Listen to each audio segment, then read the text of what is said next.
ದೇಶದಾದ್ಯಂತ 77ನೇ ಗಣರಾಜ್ಯೋತ್ಸವ ಸಂಭ್ರಮ. ಕರ್ತವ್ಯ ಪಥದಲ್ಲಿ ಭಾರತದ ಶಕ್ತಿ ಪ್ರದರ್ಶನ. ರಾಷ್ಟ್ರಪತಿಗಳಿಂದ ಧ್ವಜಾರೋಹಣ. ಮೋದಿ ಸೇರಿ ಗಣ್ಯರು ಭಾಗಿ.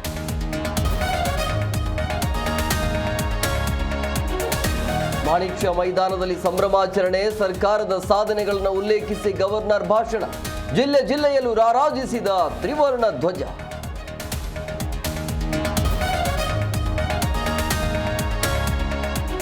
ನಾಳೆ ಕೇಂದ್ರದ ವಿರುದ್ಧ ಕಾಂಗ್ರೆಸ್ ಕಹಳೆ. ಡಿಸಿಎಂ ಡಿಕೆಶಿ ನೇತೃತ್ವದಲ್ಲಿ ಲೋಕಭವನ ಚಲೋ.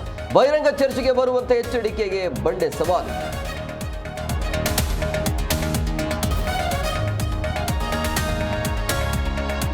ಶಿಡ್ಲಘಟ್ಟ ಪೌರಾಯುಕ್ತೆಗೆ ಕಿರುಕುಳ ಪ್ರಕರಣ. ಕೇರಳ ಗಡಿಯಲ್ಲಿ ರಾಜೀವ್ ಗೌಡ ಬಂಧನ.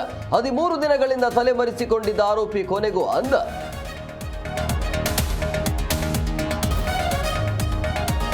$400 ಕೋಟಿ ರಾಬರಿ ಪ್ರಕರಣ ತನಿಖೆ ಚುರುಕು.